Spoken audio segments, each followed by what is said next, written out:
Donc pour compléter l'introduction du S3PK et de Gwenaël,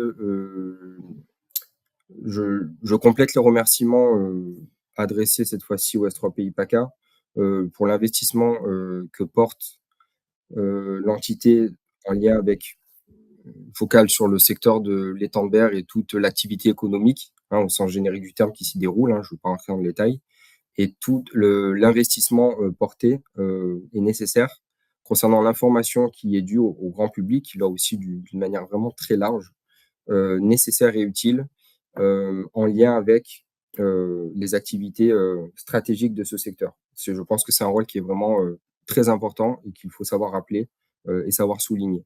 Donc je profite de de, de, de ce moment pour le faire. Merci Vincent. Mais c'est bien normal. L'investissement aussi est un peu plus ciblé là pour commencer à basculer sur les sujets qui nous intéressent aujourd'hui, en lien avec les risques professionnels et tout le débat, je pense qu'il est toujours utile d'avoir sur ce sujet et les sujets techniques que, que cet impératif implique, pour tous les acteurs de l'entreprise d'ailleurs. Donc ce séminaire est une occasion d'évoquer cette question, mais ce sera bien évidemment pas, on n'aura pas le temps d'être exhaustif sur le sujet, et plus spécifiquement sur les que je vais revenir, mais ce sera qu'une continuité qu'on pourra aborder ensuite sous d'autres formats et à d'autres occasions. Ce qui me fait la transition avec le séminaire, donc Gwenaël l'a rappelé, c'est un séminaire qui est une habitude maintenant entre l'inspection du travail, plutôt porté sur les Bouches-du-Rhône, et le S3PI PACA. Et donc je me suis questionné sur le du séminaire finalement, parce que bon, moi on vient me voir en me disant Vincent, on va faire un séminaire dans la continuité de notre partenariat, mais c'est quoi un séminaire finalement? J'ai essayé de répondre en m'adaptant à cette commande. Le séminaire, c'est un espace évidemment d'échange, on l'a dit, autour d'un sujet, mais en essayant d'avoir finalement une sorte de réflexion commune. Donc, en essayant de respecter ce cahier des charges, imaginer ce support de présentation qui va suivre, avec une construction qui se tient à ce cahier des charges que vous avez sous les yeux, volontairement synthétisé évidemment. Mais je crois que c'est ça aussi l'esprit séminaire. Voilà, c'est avoir une approche globale sur un sujet donné, essayer de donner ou de redonner du sens, au-delà du seul aspect réglementaire, puisqu'on sera évidemment sur cet aspect réglementaire dont il sera question sur ces évolutions. Mais je voulais peut-être faire un pas de côté et nous permettre d'avoir, encore une fois, une réflexion qui redonne un peu du sens à ces seuils qu'on va voir et à cette technique juridique qui comporte d'autres enjeux. Et je pensais que c'était important de les souligner à nouveau dans cet espace de discussion. C'est aussi pourquoi le format séminaire m'a obligé, si je puis dire, mais sans que le mot soit péjoratif, bien évidemment, à aborder dans sa préparation une approche pluridisciplinaire. C'est pour ça que en interne, avec les services d'appui que nous avons à l'inspection du travail, hem, j'ai eu une réflexion commune sur ces nouvelles valeurs d'exposition professionnelle avec notre médecin inspecteur du travail, le docteur Saré Minaudier, avec un ingénieur de prévention, et c'est d'ailleurs l'occasion de le présenter, parce que vous ne le voyez pas, mais il est présent sur la visio et à côté de moi en présentiel ici en nos bureaux. Ce qui m'a permis de faire, là encore une fois, un pas de côté que j'estimais nécessaire pour moi à titre individuel, mais aussi, je pense, pour vous, participants à ce séminaire, pour ne pas rester encore une fois sur une présentation purement juridique, mais ne pas oublier les enjeux qu'il y a derrière en termes de santé, sécurité au travail, de protection des travailleurs, de faisabilité technique aussi liée à ces protections pour les entreprises, d'essayer, voilà, vous l'aurez compris, d'avoir une approche quand même la plus large possible pour que tout un chacun y trouve bien évidemment un intérêt et un axe de progression, si je puis dire, dans sa propre réflexion. Sur le programme, qui se veut quand même, assez, modeste, eu égard à la durée du séminaire.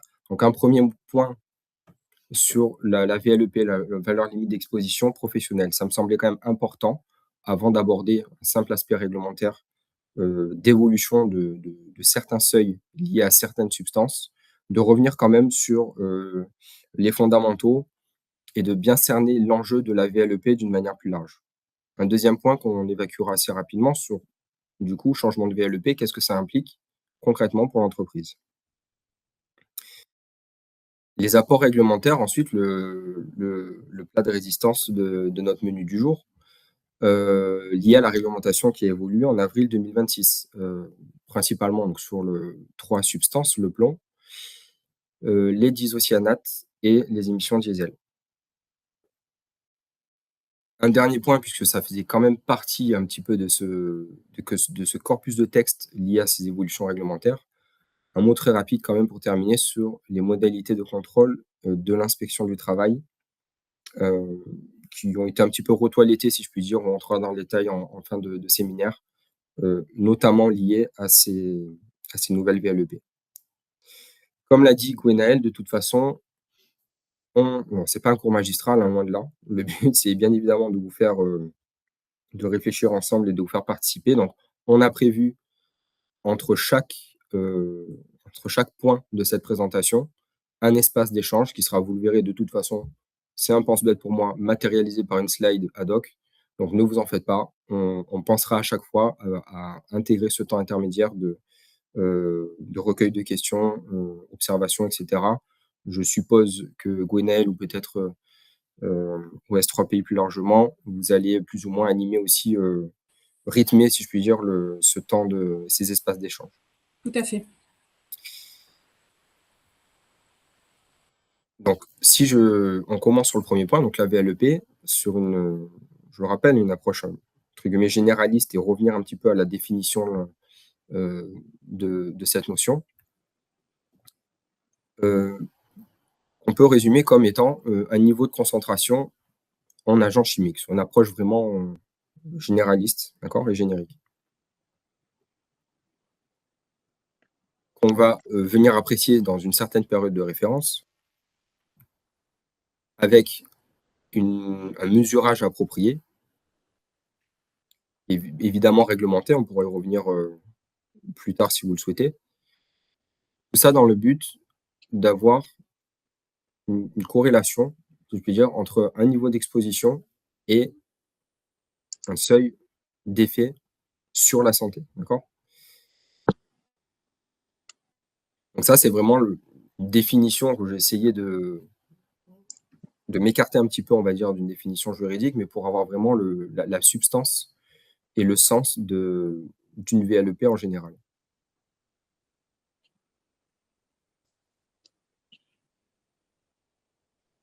Donc quelle est la finalité, d'une VLEP? C'est ce que j'ai appelé, alors peut-être maladroitement, de tendre vers une protection qu'on pourrait dire relative, d'accord? Heu, peut-être que l'esprit de cette réglementation, c'est de trouver une sorte de compromis, d'accord? Entre l'utilisation d'une substance et la nécessaire protection, lors de son utilisation, de la santé d'une personne, d'un travailleur, Je vous laisse faire, hein, je suis en réunion, mais exposé. vous me dites, hein, vous m'appelez s'il y a besoin. Ah, il y a un micro qui devrait être coupé là. Hem Le but étant, évidemment, d'éviter ces effets néfastes sur la santé d'une personne au travail, donc d'un travailleur.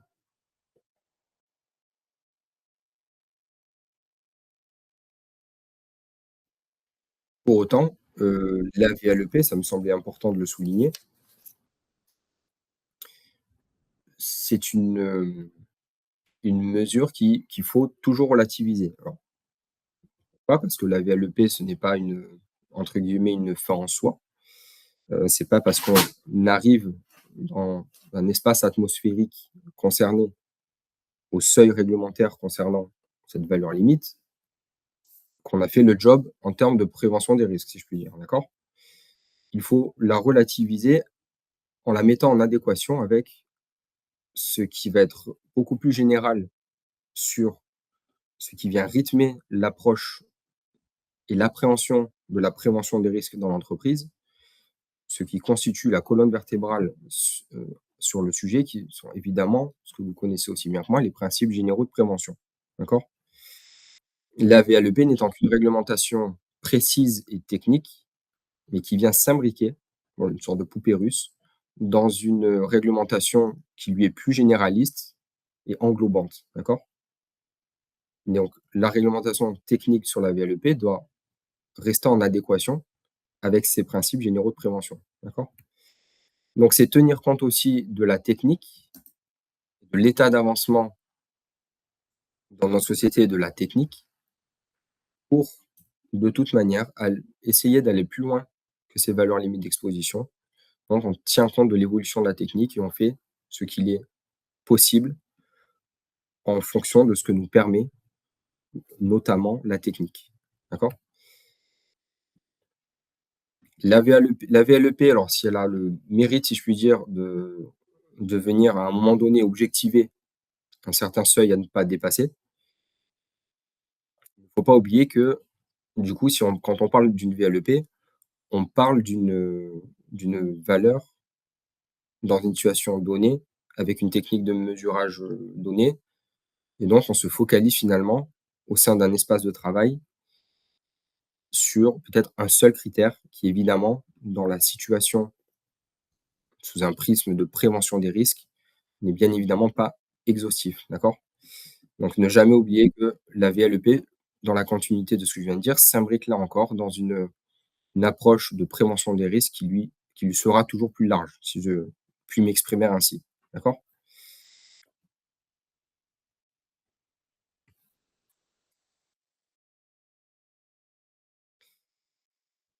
Alors là aussi, pour rester dans des idées un peu claires à donner, dans le cadre de ce séminaire, je volontairement, entre guillemets, «simplifier» la réglementation sur le sujet et j'en viens donc à cette slide suivante pour vous dire que le faut considérer qu'il y a 2 types de valeurs limites d'exposition, heu, professionnelle, d'accord? Donc la première, la VLEP dite, contraignante, qui va, concerner, si je puis le résumer ainsi, peut-être les substances chimiques les plus reconnues comme étant les plus dangereuses pour la santé, humaine, d'accord? Sur une réglementation européenne et ou nationale, hein, je ne veux pas y revenir, je passe rapidement, mais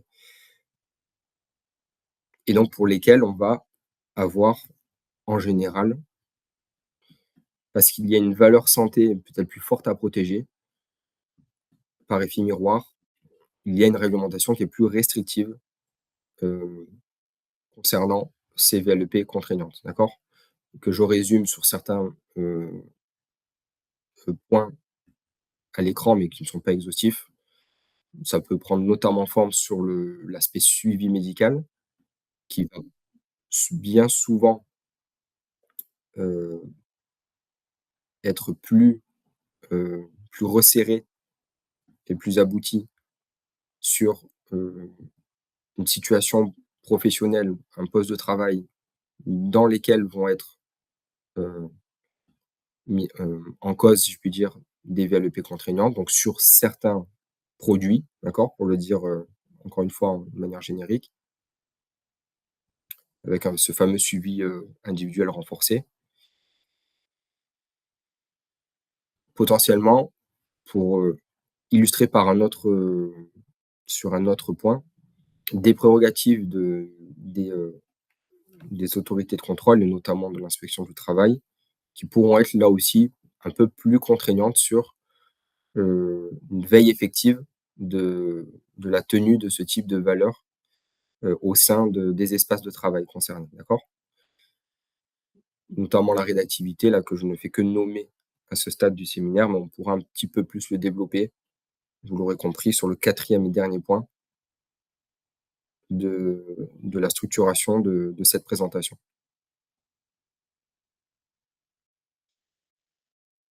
Il peut y avoir aussi, s'il y a des dépassements de cette, valeur limite d'exposition professionnelle, des effets plus contraignants à mettre en place dans l'entreprise, d'accord? Notamment matérialisés donc par un arrêt immédiat de là ou des situations de travail concernées, voire d'aller jusqu'à enfin, cet arrêt prendra effet jusqu'à la mise en œuvre de mesures propres à assurer un retour effectif de la protection des travailleurs.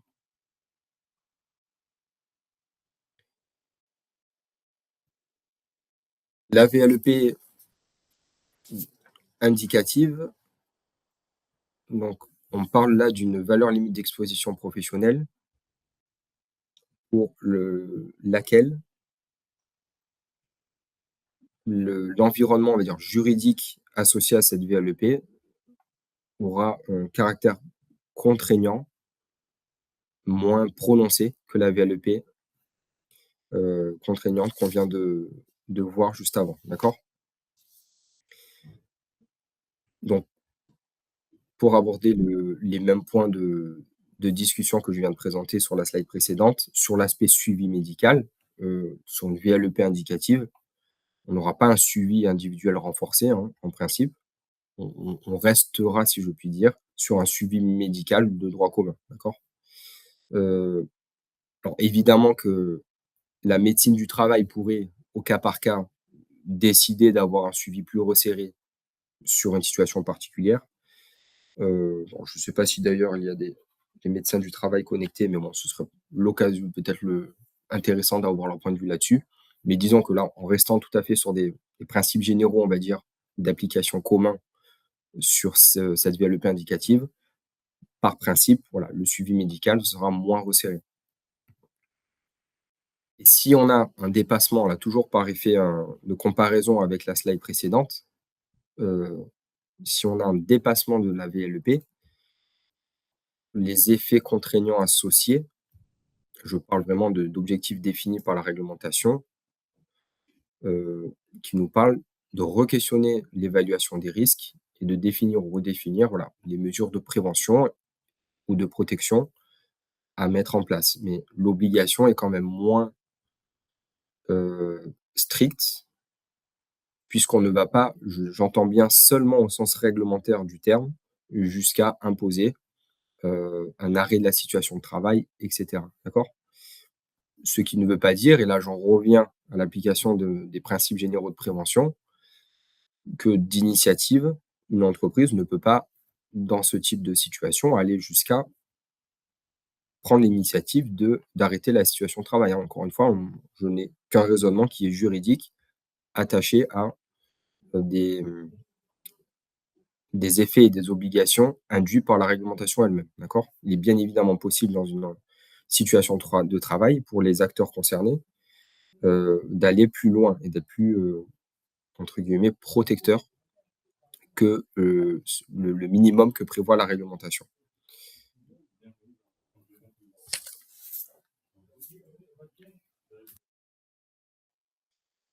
Alors une slide que j'accole à cette présentation-là sur les VLEP, et après on aura un petit temps un espace d'échange qui vous est réservé. Mais très rapidement, là encore une fois, simplement pour donner une image concrète sans être, trop dans le détail. Une nouvelle, VLEP, puisque c'est quand même le sujet du jour, hein, heu,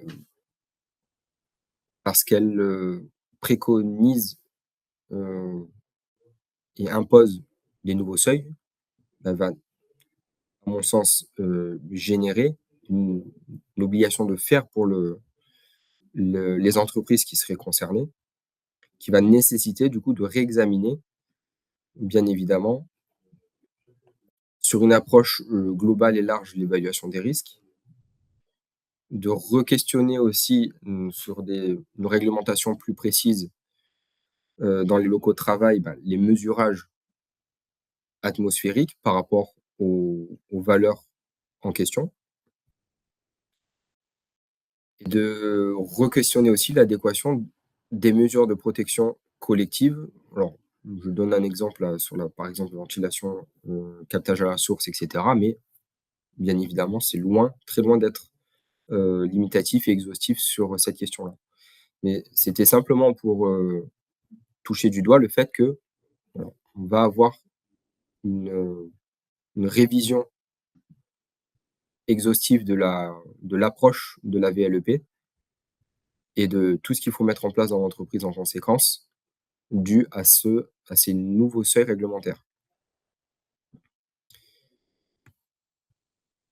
Voilà pour ce premier point. Donc j'en profite pour reprendre la main et donc justement vous proposer de poser vos questions.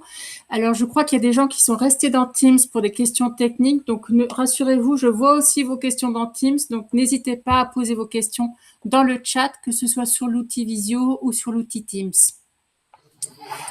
On avait une première question d'Hervé Brisson qui portait sur... donc Vincent, tu disais que la VLEP, c'était une mesure à relativiser en adéquation avec les principes généraux de prévention et tenir compte de la technique, etc. Et M. Brisson disait aussi que c'était peut-être aussi le fruit d'une négociation par rapport à des valeurs toxicologiques de référence. Donc oui, il n'y a pas de question, c'était plus un point une précision et un complément, c'est ça? Oui, plutôt une remarque. Bah, peut-être un peu un retour. Est-ce que c'est dans quelle mesure c'est une négociation par rapport à des valeurs toxicologiques de référence? Ben, on peut peut-être que Monsieur Brisson faisait allusion au processus aussi de négociation, puisque les VLEP dans leur construction, en amont, avant qu'elles deviennent une norme réglementaire, sont quand même, bon, je ne l'ai pas précisé, encore une fois, on pourrait aller très loin sur le sujet, hein, mais j'ai volontairement un peu choisi mes axes de discussion, mais dans le processus d'élaboration, on associe aussi les partenaires sociaux sur l'étude et la définition de ce que pourrait être une VLEP. Donc peut-être que ça faisait allusion à ce point-là. Négocier notamment voilà, dans le COCT, au niveau, sur un processus, j'entends la nationale, mais il ne faut pas oublier que les valeurs limites d'exposition professionnelle sont aussi sur le sujet voilà, de la réglementation risque chimique et de la prise en compte des substances chimiques sont aussi fortement impulsés par les normes européennes et principalement de l'Union européenne. Donc, je ne sais pas si M. Brisson se rejoindra au petit complément que j'apporte, mais il me semble voilà, que ça fait aussi écho à ces aspects-là. Hervé, tu souhaites compléter ou ton micro?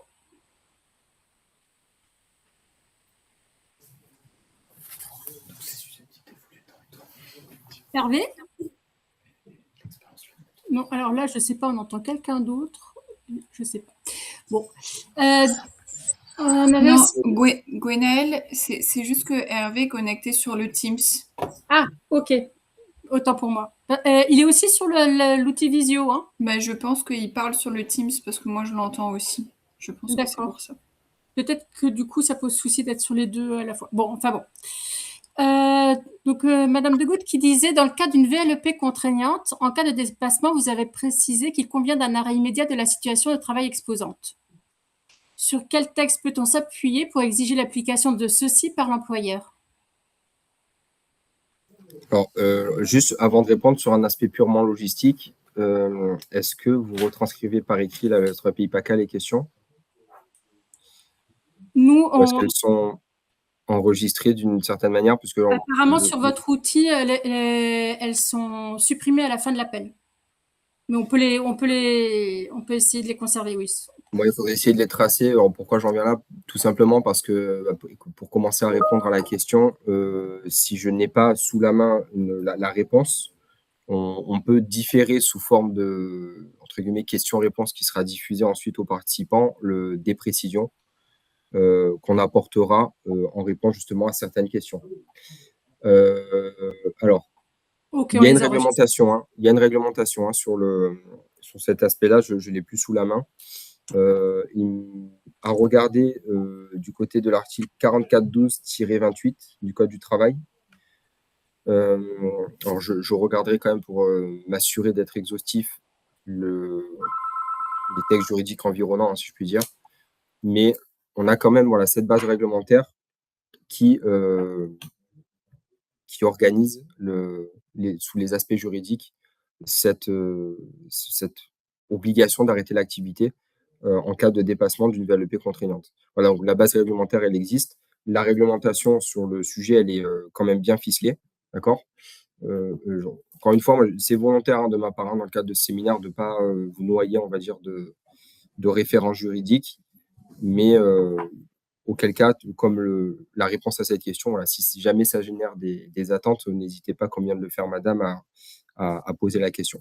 S'il y a des compléments, on les transcrira aussi par écrit à l'issue de manière différée à l'issue du séminaire.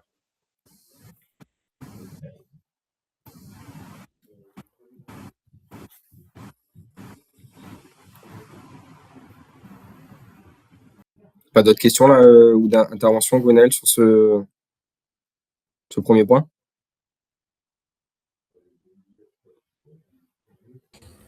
Le micro est coupé, Gwenaël. On a fait le tour, Vincent. Allez, donc je vous propose de continuer.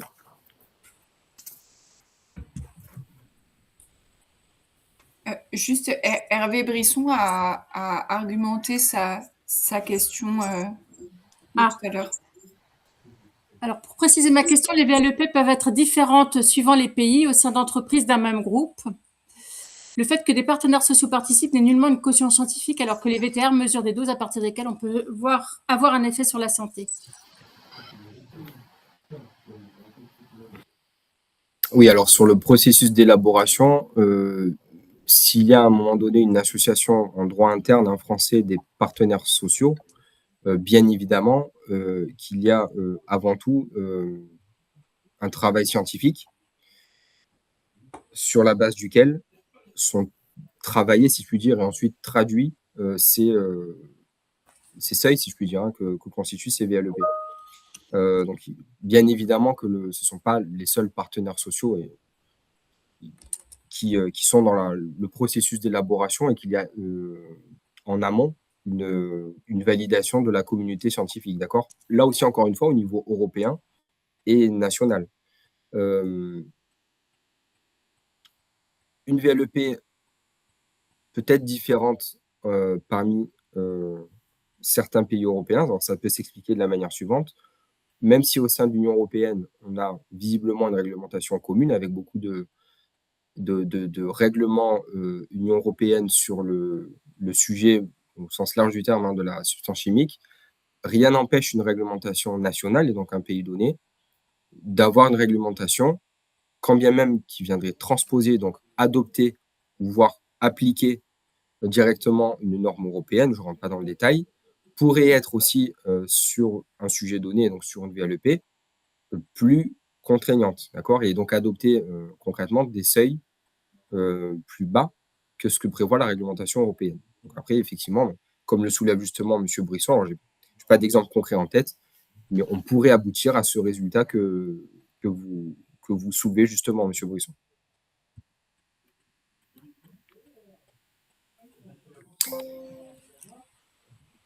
Donc tu me dis, Gwenaël, j'attends ton feu vert pour... S'il n'y a plus d'autres... Allez, on continue. Donc, troisième point de la présentation, donc on glisse plus spécifiquement vers les évolutions réglementaires de 2 textes d'avril 2026 qui sont venus modifier vers le bas, si je puis dire, certaines valeurs donc liées au plomb, au disocyanate et émissions d'échappement de moteurs diesel, d'accord? Alors, pourquoi d'ailleurs, juste une petite aparté là sur ce point-là. Alors, j'ai bien conscience que ce séminaire s'adresse quand même principalement aux entreprises du pourtour de l'étang-de-Berre, hein, pour le dire largement. J'ai bien conscience que la majorité de ces entreprises n'utilisent pas dans leur activité, pas directement, potentiellement ces substances, notamment quand on parle du plomb. Bon, vous allez me dire, M. Jambon, le plomb, c'est longtemps que c'est interdit, oui. Mais quand même, ça m'a semblé intéressant de les poser quand même sur la table et d'en discuter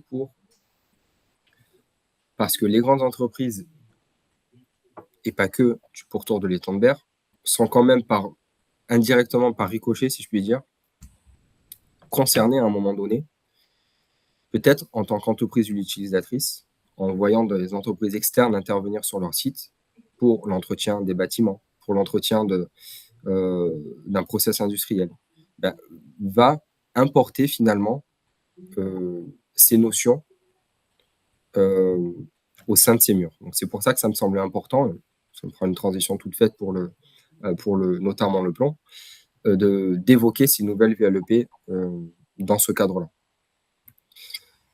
Donc le plomb, pour commencer sur ce premier point lié à ces nouvelles normes réglementaires, et dans la continuité de ce que je viens de dire, est présent principalement, encore une fois, je me limite aux activités que je viens d'évoquer, dans les bâtiments, matériaux et ou revêtements.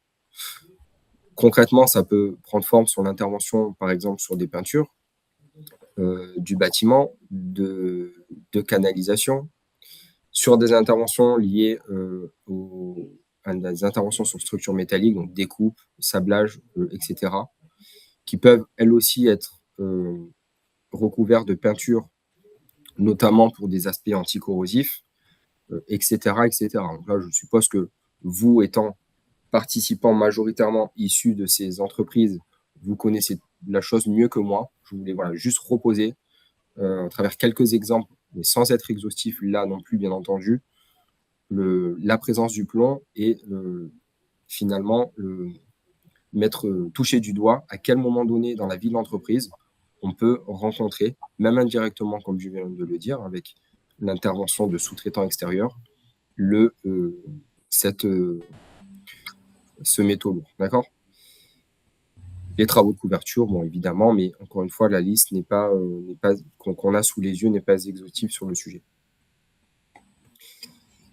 Donc, revenir quand même, et ça me semblait important, et de faire le lien avec le risque sur la santé. Parce qu'à un moment donné, si on a une réglementation très contraignante sur le sujet du plomb, bon, c'est bien qu'il y a un enjeu social qui est que l'état de la médecine, de la technique depuis plus d'un siècle nous montre concrètement qu'il y a des effets néfastes pour la santé. Donc le but aujourd'hui, sur une ère plus moderne, même si on y est encore confronté, c'est d'éviter justement que ces effets se produisent, d'accord ?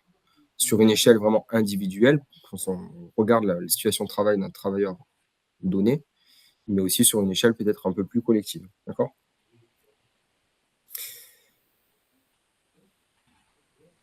Donc, sur ce point-là, donc en termes de préparation, c'est une discussion que j'ai pu avoir avec notre médecin inspecteur du travail, le docteur Sari Minaudier, qui, sur les aspects peut-être les plus signifiants de l'atteinte, si je puis dire, du plomb sur la santé, c'est ne pas oublier que le plomb a déjà cette particularité. Alors, je parle volontairement de plomb, je ne rentre pas dans quels composés spécifiquement du plomb sont concernés par la réglementation. On va rester sur le terme générique de plomb, par simplification. Mais il ne faut quand même pas oublier que le plomb, peut-être contrairement à d'autres substances chimiques, a cette fâcheuse tendance à rester, entre guillemets, stocké dans le corps, et ce potentiellement pour de nombreuses années, voire décennies. D'accord ? On a tous potentiellement une certaine concentration de plomb dans l'organisme. Parfois, dans la vie d'un organisme, le plomb pourra être libéré, et c'est là où on peut observer des effets néfastes sur la santé. Donc voilà, première particularité sur laquelle je voulais revenir. Alors, évidemment, là, on commence à toucher concrètement du doigt un discours d'ordre médical. Donc, même si moi, je me suis bien assuré d'avoir une discussion avec un sachant sur le sujet, je ne vais bien évidemment pas développer sur cet aspect-là. Mais l'idée était, encore une fois, de vraiment vous sensibiliser et en revenir quand même aux fondamentaux sur la finalité de ces VLEP, pour reboucler avec le premier point. Le plomb peut avoir aussi la fâcheuse tendance à, pour le dire simplement, provoquer de l'anémie, c'est-à-dire, encore une fois, pour donner une image très simplifiée, et concrète, venir en fait bloquer les récepteurs dans les globules rouges qui ne permettent plus à l'oxygène d'être transporté, d'accord? Donc ça peut aboutir à des effets quand même, évidemment très néfastes sur la santé, et donc ce qui, corrobore le caractère, si je puis dire, dangereux de ce métaux, d'accord?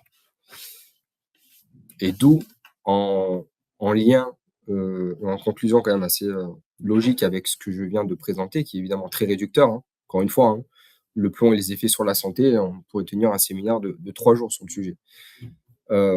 Mais quand même pour raccrocher à l'essentiel, c'est notamment pour ça, pour ne parler que du plomb, qu'on va y associer un suivi renforcé sur la santé, d'accord? Heu, donc pour reboucler avec ce que je disais tout à l'heure sur une VLEP contraignante, un suivi médical renforcé. Il ne faut pas oublier que le plomb, et j'y reviendrai là juste après, c'est, aujourd'hui en droit français, à ma connaissance, la seule substance pour laquelle on a vraiment une valeur limite qu'on dit biologique, d'accord? C'est-à-dire que certes, on a une VLEP, c'est-à-dire qu'elle va nous permettre de manière synthétique d'avoir une connaissance de la concentration d'un produit dans l'atmosphère avec pour finalité, d'avoir connaissance de la présence de ce produit et de sa concentration dans une nanosphère de travail et donc d'avoir une vision, si je puis dire, du risque d'exposition entre la substance mesurée et le corps humain, mais on reste externe au corps humain. La valeur limite biologique, elle, est une valeur qui va venir apporter un regard scientifique, médical, au sein du corps humain. Donc voilà, si on associe une VLB, pardon, une valeur limite biologique sur le plomb, c'est bien qu'on est quand même sur une substance, dont les effets sur la santé sont très néfastes, d'accord? Donc la plombémie, hein, c'est ça, hein, c'est la mesure du plomb. Encore une fois, j'utilise des termes très génériques, présents dans le sang, d'accord?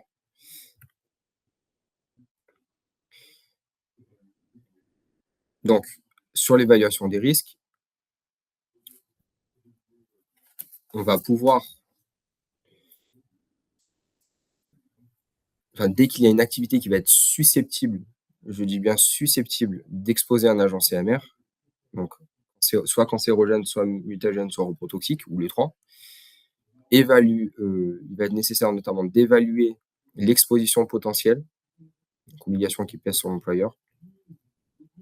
Le caractère susceptible induit que si on a un doute, la réglementation, spécifique sur un agent, chimique dangereux mais qualifié réglementairement parlant de CMR, donc une réglementation que vous connaissez, hein, beaucoup plus contraignante, sous bien des aspects, va s'appliquer, d'accord? Donc ça va avoir aussi un impact important, mais on pourra peut-être en reparler, sur la partie échange, sur, je reboucle avec ce que je disais tout à l'heure, l'importation de ce risque plomb au sein d'une situation de travail ou d'une entreprise, quand bien même cette importation, voilà, serait indirecte parce qu'on vient faire travailler des intervenants extérieurs, des sous-traitants, des prestataires sur l'entretien du bâtiment, et cetera. Je renvoie à ce que je disais tout à l'heure là aussi. Donc, point de vigilance sur s'il y en avait des interactions entre, ces activités, indirectes et l'activité interne directe exploitée par l'entreprise. Alors, les évolutions réglementaires à proprement parler, quelles sont-elles? Sur l'aspect valeur limite d'exposition professionnelle, donc là, on parle vous l'aurez compris, hein, d'une VLEP contraignante, d'accord? Donc on abaisse, bon, vous avez les chiffres sous les yeux, hein, mais moi je retiens le significatif, c'est qu'on abaisse, de manière, heu, directe, si je puis dire, puisque l'application de ce nouveau texte est immédiate. d'environ 70% la VLEP, donc c'est quand même assez significatif.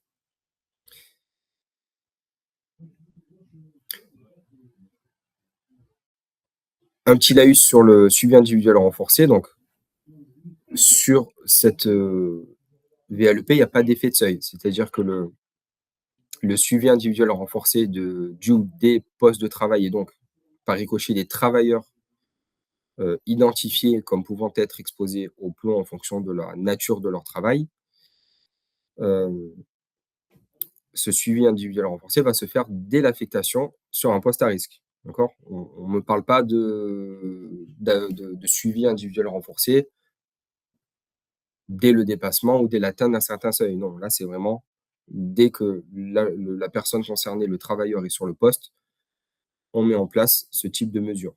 Il y a d'autres mesures aussi plus resserrées, plus contraignantes, mais là, encore une fois, je ne peux être exhaustif, donc je m'arrête à des choses assez significatives, d'accord? Donc pas de corrélation avec un niveau d'exposition.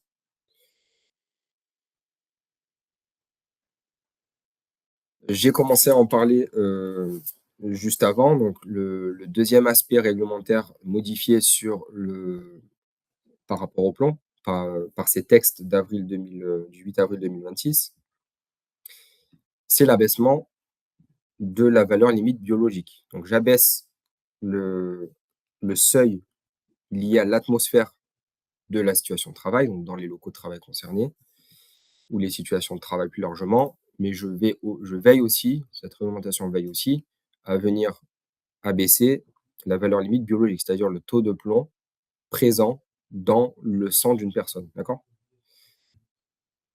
Donc là, on passe de ce qui existait, ce qui était applicable jusque début avril 2026,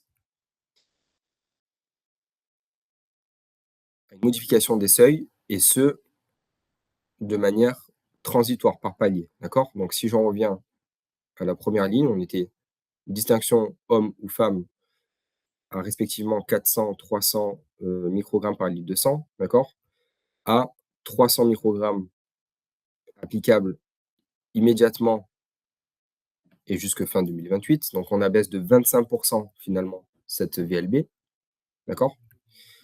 Mais en vue d'obtenir au final, à ce qu'on pourrait appeler moyen terme, au 1er janvier 2019, d'accord? 2029, pardon, une valeur de 150 microgrammes par litre de sang. Donc au final, un abaissement de 60% de cette VLB. Voilà, pour rester, j'aime bien les pourcentages là-dessus parce que bon, ça permet de conceptualiser assez vite une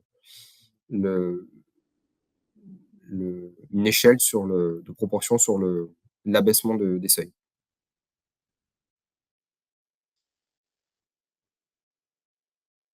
Donc la VLB, et ça renvoie à ce que je disais sur la limite d'une VLEP, qui n'est qu'une mesure ciblée, on va dire, atmosphérique, qui donne un point de vue certes objectivé, mais très restreint sur la situation de travail. La VLB, par comparaison, permet d'aller plus loin dans le sens où on a quand même une vision un peu plus complète, alors certes, dans ce qui se passe dans l'organisme du corps humain concerné, mais de la potentielle, on va dire, atteinte de ce métaux, d'accord, sur le corps humain. Et donc en termes de connaissance du risque et du danger potentiellement, la VLB permet d'avoir une vision, voilà, plus concrète, plus large, d'accord?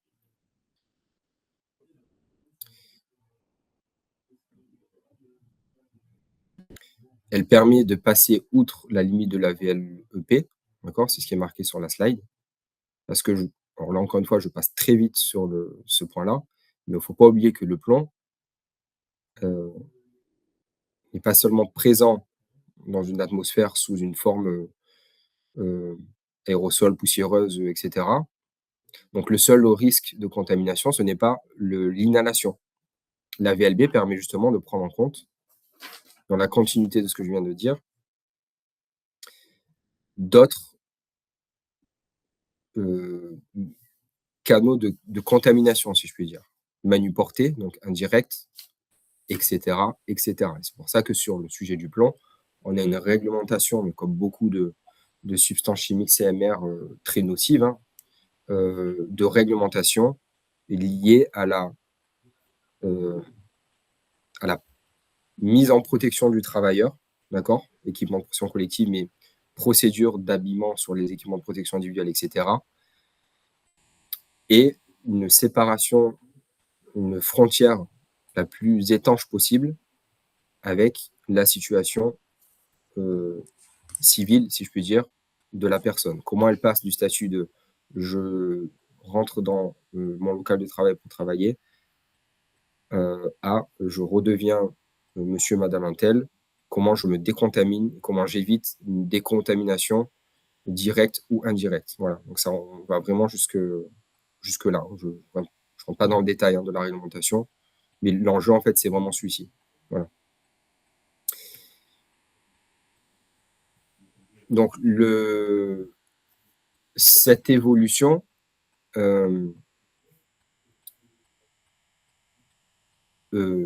tend vers, vient rejoindre, si je puis dire, les recommandations jusqu'alors préconisées par l'ANSES, d'accord, donc l'Agence nationale de sécurité sanitaire, pour reboucler avec ce qu'on disait tout à l'heure, hein, sur comment se prépare sur le sujet l'adoption d'une norme VLEP, notamment VLEB, là, puisqu'on y est sur le plan. Il y a des études scientifiques, d'accord, fondamentales, si je puis dire, et puis petit à petit, on va glisser vers un processus politique et normatif et donc juridique, d'accord. Donc la communauté scientifique a évidemment un rôle à jouer sur l'identification des produits néfastes pour la santé, je le dis de manière simple, et sur le plan national du moins, l'ANSES remplit ce rôle-là, d'accord. Et les préconisations donc, de l'ANSES, je ne sais plus si ça figure sur... Non, je ne l'ai pas mis sur la slide, mais peu importe, rejoignent, je reviens sur la slide précédente, plus ou moins les proportions vers lesquelles la réglementation va tendre au 1er janvier 2029. D'accord ? Donc, les préconisations de l'ANSES étaient de l'ordre de 150-180 microgrammes par litre de sang, seuil au-delà duquel, selon l'ANSES, le plomb, d'accord, peut avoir des effets néfastes sur la santé. Donc, on voit que finalement, et ça confirme ce que je disais tout à l'heure, une VLEP, ce n'est finalement qu'une, si je puis dire, une photographie réglementaire. Si on essaie de dézoomer un petit peu et d'avoir une vision macro sur la chose, qui dépend de l'état de connaissance scientifique, technique, etc. Les techniques d'identification des substances, de leur mesurage, etc. Et donc, socialement, ce sont des normes qui évoluent souvent. Le séminaire du S3PI PACA Inspection du Travail de l'année dernière, d'ailleurs, en témoigne, puisqu'on était aussi sur certains de ces sujets, sur certaines nouvelles VLEP concernant le benzène et d'autres substances. Donc, on voit bien que toutes les VLEP, potentiellement, à un moment donné, font l'objet d'une révision, d'une redéfinition, etc. OK ?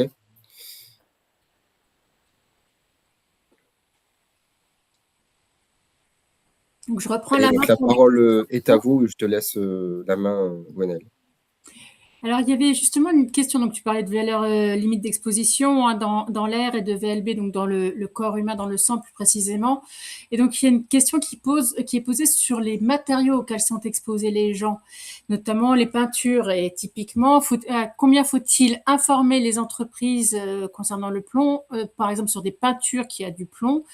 Madame Fabre disait qu'ils avaient choisi 0,3 mg par centimètre carré pour considérer que la peinture a du plomb, mais on voit que d'autres considèrent 0,1, par exemple Monsieur Barrière, donc 0 mg par centimètre carré dans les peintures. Est-ce qu'il y a des normes de ce type-là? Est-ce que vous avez des préconisations?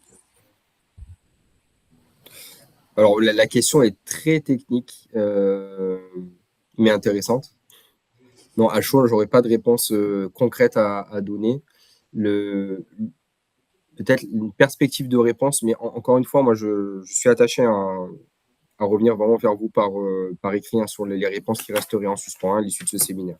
Mais une piste, on va dire, de début de réponse m'amènerait plutôt la réflexion sur le lien entre CVLEP lié au plomb, hein, puisqu'on est sur ce sujet-là,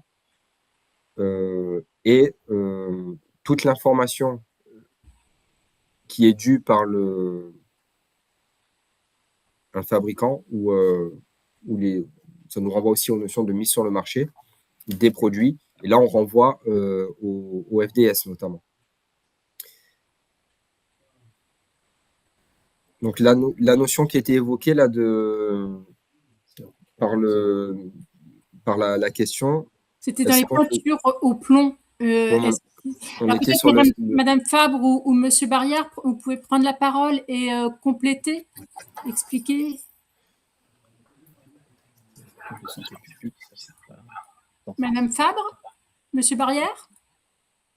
Non, donc... Oui, ça y est. Vas-y. Oui, Fabre, je suis dans le bureau de Coralie Limagne, mon micro ne marche pas.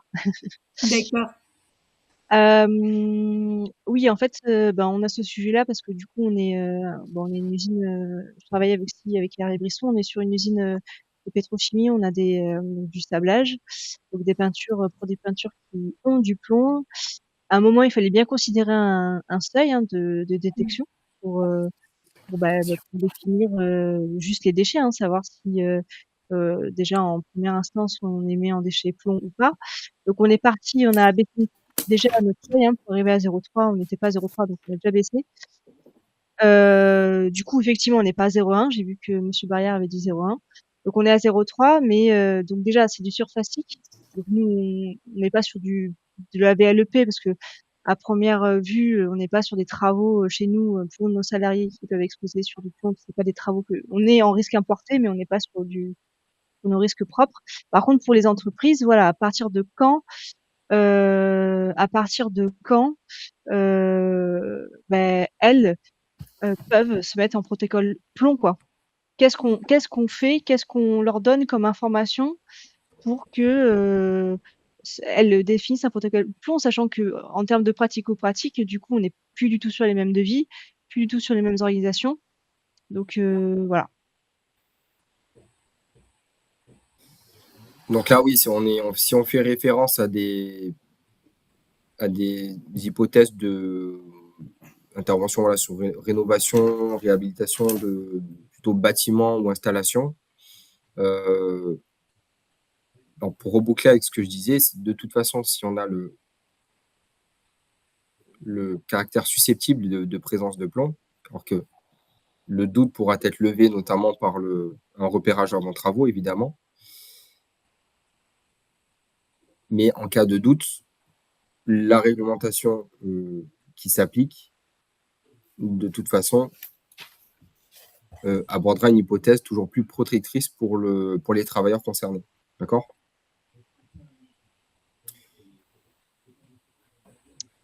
Alors, j'ai bien compris. Est-ce que ça commence à répondre à votre question ou pas forcément ?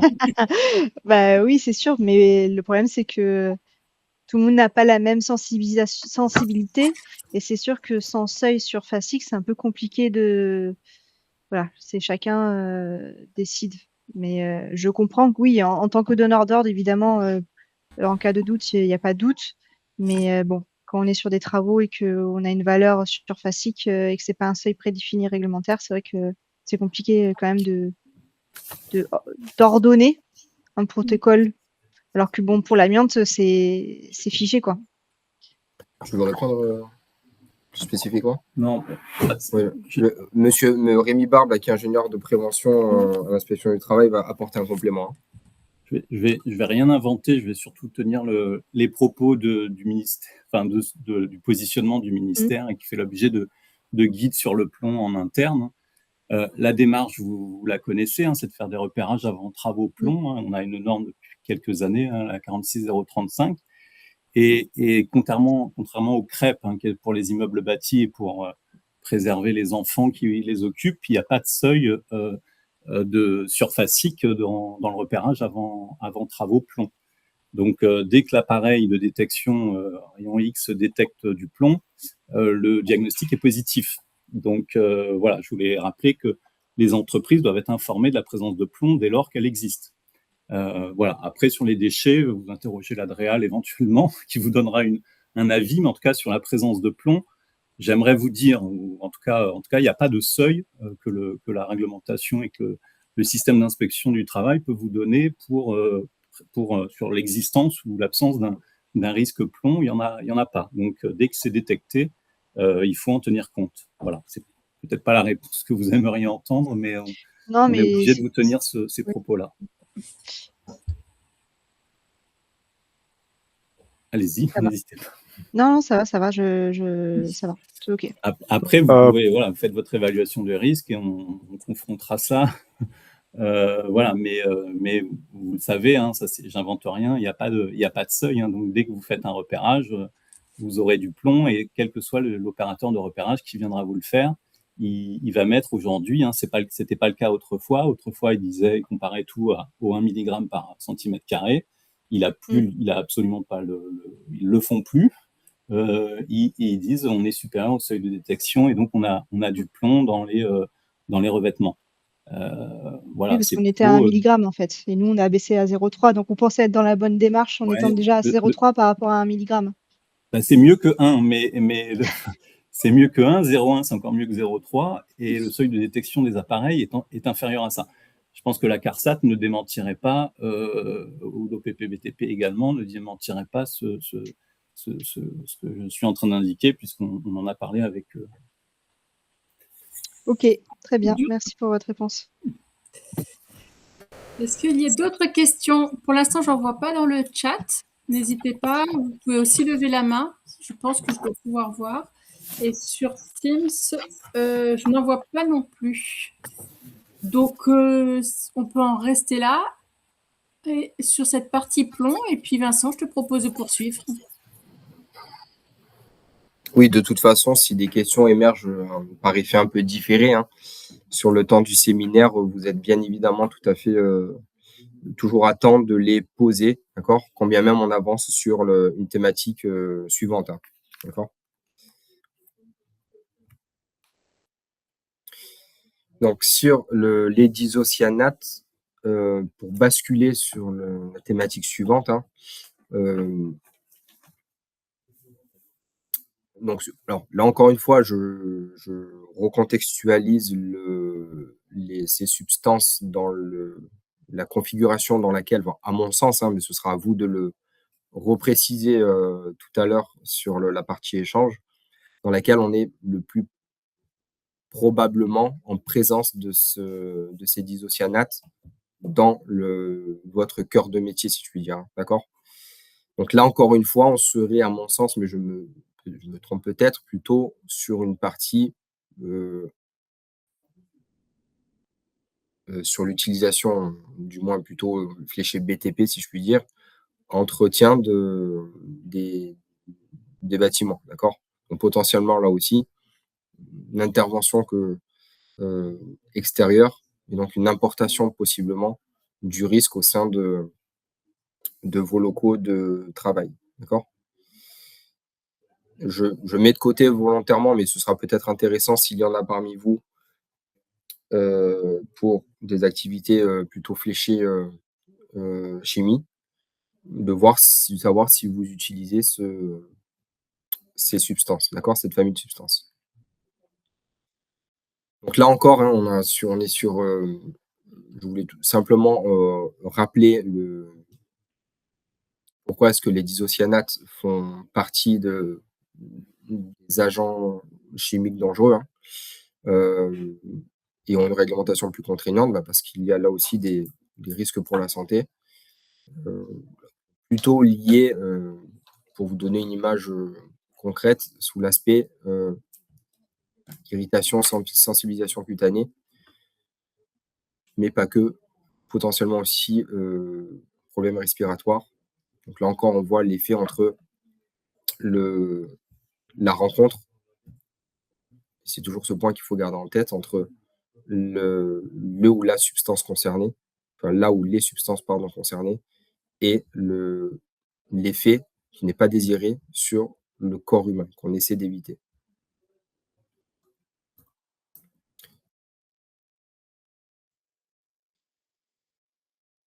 Donc sur cette famille de polymères plastiques, on a notamment une obligation de formation, alors qui est issue de normes européennes, d'accord? Depuis, on le voit, en milieu d'année 2023. Donc tout salarié qui serait amené de manière identifiée selon la prestation de travail qu'on lui demande à utiliser un produit, un matériau qui contient des isocyanates, il y a une obligation de formation, d'accord? Pour une utilisation évidemment en connaissance de cause, c'est-à-dire selon voilà, des prescriptions réglementaires et techniques identifiées, etc., etc. Et donc là, on reboucle encore, vous voyez, hein, cet effet poupée russe avec la réglementation plus généraliste sur la prévention, l'approche globale de la prévention des risques dans l'entreprise, dont l'un des 9 points fondamentaux est illustré par la nécessaire information et formation du travailleur sur une situation de travail. D'accord ? Donc, une formation à dispenser, on va faire dispenser, à renouveler de manière cyclique, comme c'est souvent le cas sur les formations. Donc là, on voit aussi qu'on a une réglementation qui a quand même des points de construction similaires et semblables, même si on parle de risques chimiques différents. Donc là, en l'occurrence, à renouveler tous les 5 ans, d'accord, par un expert qui doit justifier de compétences en santé sécurité. Donc là, on renvoie là aussi quelque chose de plus commun aussi sur ce sujet, c'est qu'évidemment, en matière de formation, de habilitation diverses, organismes qui doivent intervenir aussi plus largement sur des mesurages, etc., on est souvent sur cette notion d'expert, d'organisme, d'entité qui doit être à un moment donné habilité. Donc ça renvoie un droit de contrôle, si je puis dire, de validation de certaines autorités, parce qu'on ne peut pas évidemment acter une obligation de formation et la laisser vivre de manière sans visibilité et la laisser s'échapper un peu dans la nature comme ça, si je puis dire, et ne pas avoir de suivi sur ces aspects à enjeu. D'accord ? Donc sur les disocyanates, donc là, c'est quand même une intégration d'une VLEP nouvelle dans la réglementation. Là, encore une fois, en 2 temps. Donc, on est sur une réglementation avec une application différée dans le temps. Donc, la logique étant de laisser un temps utile aux acteurs concernés, chez le principal desquels les entreprises, que vous représentez en grande partie aujourd'hui, le temps de s'adapter et de venir absorber ces contraintes réglementaires dans vos modes de fonctionnement. Ce qui ne veut pas dire, bien entendu, et je reboucle avec ce que je disais en introduction du point 1 du séminaire, on peut d'ores et déjà aller plus loin, d'accord ? Bien évidemment. Donc, instauration à court terme d'une VLEP indicative, d'accord ? Donc, les chiffres sont sur la slide, donc applicable dès l'entrée en vigueur sans effet différé de l'arrêté intégrant donc cette nouvelle norme. Cette VLEP, donc indicative dans un premier temps, qui basculera assez rapidement, 1er janvier 2029, d'accord ? Donc, moins de 3 ans plus tard, dans une VLEP contraignante, d'accord ? Donc là, ça renvoie aussi à ce qu'on disait tout à l'heure en début de séminaire, voilà, certains points de différence qu'on voit sous-jacents, que je n'évoque pas, mais les effets juridiques liés à ce basculement entre une VLEP indicative qui devient contraignante. Et là, cette partie-là de cette création VLEP sur les diisocyanates l'illustre bien. D'accord?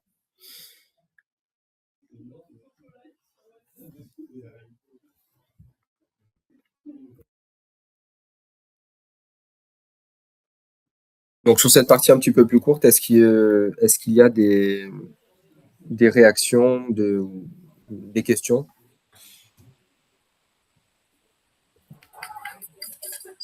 Sur la modification de cette VLEP qui va devenir contraignante. Alors, je regarde aussi sur Teams pour ceux qui sont restés. A priori, il n'y a rien, ni sur Teams, ni sur Visio. N'hésitez pas, hein, comme l'a dit Vincent tout à l'heure, si jamais il y a des questions qui vous viennent après coup, n'hésitez pas à les mettre dans le chat, on les recense toutes et puis on apportera des réponses ciblées quand les questions sont trop pointues pour avoir une réponse immédiate. Et là, je vais laisser la parole à Vincent pour poursuivre du coup.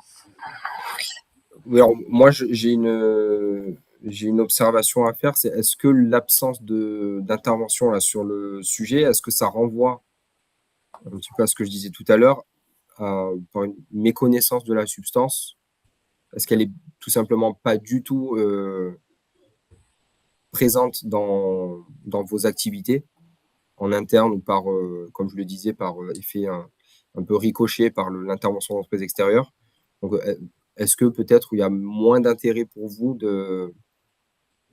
d'étudier, si je puis dire, cette substance? Ce serait intéressant d'avoir Ce que vous pouvez faire, peut-être, c'est répondre dans le chat. Donc, je vous propose de répondre dans le chat en nous indiquant si vous avez un intérêt pour alors, la substance particulière des diisocyanates. Hein. Oui, tout à fait. D'accord. Alors, si vous pouvez répondre dans le chat, est-ce que ces substances-là, vous vous sentez concerné dans votre entreprise? Vous êtes concerné dans votre entreprise?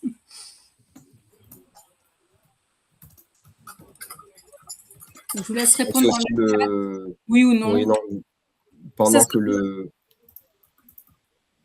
Oui, une réponse assez courte, hein, c'est simplement pour avoir, je profite un petit peu de cette fenêtre d'échange que constitue ce séminaire. Je trouve ça très intéressant d'avoir justement vos retours sur par rapport à cette famille de polymères. Hein. C'est peut-être pas forcément, comme je le disais, hein, dans la continuité de ce que je disais,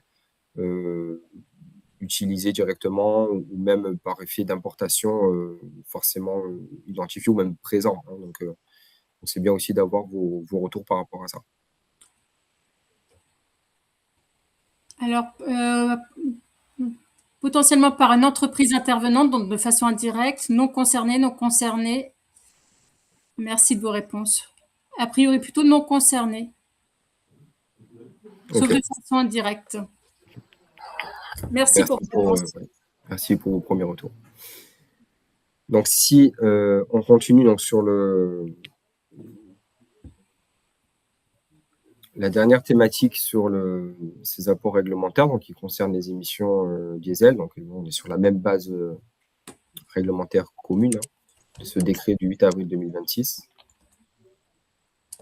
Donc, sur les émissions diesel, donc, il y avait, contrairement à l'isocyanate, il y avait déjà une VLEP indicative, mais qui devient, par cette disposition d'avril 2026, contraignante. D'accord? Donc, les modifications pour les chiffres hein, sont sur la slide. Hein. Donc, le seuil reste le même, me semble-t-il. On bascule juste d'une VLEP indicative vers une VLEP contraignante. D'accord?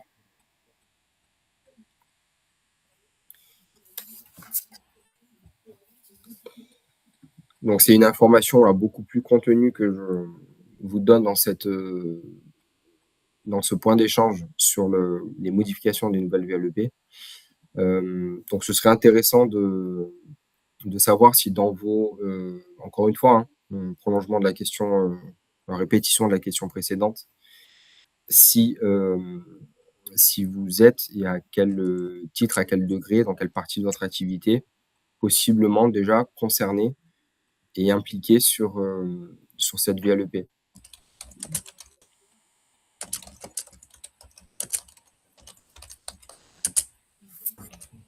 Donc, je repose la question, êtes-vous potentiellement concerné dans vos entreprises par les émissions diesel? Mais est-ce que ça veut dire que c'est dans un environnement confiné? Parce que des véhicules diesel, par exemple, sur un site industriel, il y en a qui circulent, mais enfin voilà, comment on est exposé à l'air libre? Dans quel contexte cette VLEP elle est applicable? C'est ça le truc. Ouais. Ok. Oui, non, mais disons que on est plutôt sur sur le principe corrélé à une activité qui se déroulerait en vase clos, donc plutôt dans des locaux de travail, hein, pour le dire simplement. D'accord. Effectivement. Ok. Donc la notion, ça dépend dans quel contexte on projette l'utilisation d'un véhicule diesel, mais a priori, enfin, peut-être que dans la continuité de l'intervention, là, si ça fait écho à un véhicule moteur thermique diesel qui roule sur un parking d'entreprise, non, évidemment, on n'est a priori pas dans ce cadre-là. Ce serait plutôt des activités liées, importées dans des locaux de travail. D'accord? Est-ce que tu pourrais remettre la slide précédente, Vincent, s'il te plaît? C'était une demande. Bien Voilà, sûr. merci. Et donc, certains pensent qu'effectivement, ils peuvent être concernés par ces émissions de diesel lors d'utilisation de groupes électrogènes, par exemple. Oui, Alors, bien sûr, oui, c'est déjà plus. Oui, c'est ça, c'est dans la continuité de ce que je viens de dire. On est déjà plus sur une activité, du coup, en lien potentiellement avec un lieu de travail et l'utilisation d'une source énergétique que représenterait le groupe électrogène dans ce cadre-là, oui. Et donc, Madame rajoutait que les entreprises extérieures utilisent à chaque fois ces groupes et sont parfois proches d'espaces confinés de type cuvette de rétention. Ou aussi, circulation de véhicules diesel dans les bâtiments, les hangars. Par exemple, le camion de pompier dans le garage. Alors là, si c'est une activité qui serait présente donc, alors, sous réserve de la fréquence, on va dire, liée à cette présence, on commence à basculer, oui, dans des points de discussion, justement, de la présence de cette émission et donc d'une pollution spécifique présente dans un local de travail. Donc, là, on commence à basculer peut-être du moins dans un premier temps, de la réflexion, dans le questionnement à adopter sur prise de connaissance du risque, donc de quoi il s'agit, et en conséquence, une fois que j'ai bien identifié et circonscrit ce risque, quelles mesures de prévention je vais mettre en œuvre en termes d'équipement, peut-être collectif évidemment, de manière prioritaire, et donc réfléchir à la configuration du local de travail concerné. Donc là, on renvoie à toute la réglementation liée à l'aération mécanique des locaux, etc., etc. Oui, quelqu'un évoque effectivement la maintenance des poids lourds dans des ateliers où les moteurs tournent quasi de façon permanente. Ben, ça pourrait être dans l'illustration de l'approche que je viens de rappeler, mais que vous connaissez très bien, hein, des situations de travail pour lesquelles il faut justement, si ce n'est pas le cas, reprendre le fil conducteur qui constitue les principes généraux de prévention, d'accord, qui sont vraiment établis, comme vous le savez, hein, sur une mécanique et une logique de progression, d'accord, qui est volontaire, mais sur une partie technique, évidemment que, pour répondre de manière un peu générale, il faut que le local de travail concerné ou les locaux de travail concernés, s'il y a plusieurs hangars et points de réparation selon la configuration du bâtiment, être sur une prise en compte au sens équipement de protection collective sur l'objectif de venir épurer, si je puis dire, l'air ambiant et l'air qui va être respiré par les personnes présentes et a fortiori parmi lesquelles les travailleurs concernés. Donc là, on est toujours aussi dans cette logique Et on raccroche avec cette logique de points de vigilance objectivés à mesurer de l'émission en cause par le biais, notamment, mais pas que, hein, je le rappelle, c'est important, de cette VLEP, donc de ce seuil, entre guillemets, minimum réglementairement admis. D'accord ?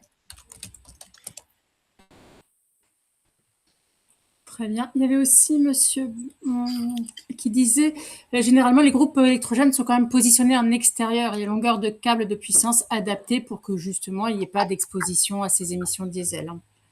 Donc ça correspond à un des principes que tu disais justement. Donc là, on externalise finalement la source de risque en évitant la rencontre, si je puis dire, entre la source du risque et l'inhalation dans l'environnement, enfin par un ou des travailleurs concernés, donc la présence dans le local de travail. Donc, même si on utilise un groupe électrogène, quelque part, on essaie d'agir sur la suppression du risque. D'accord ?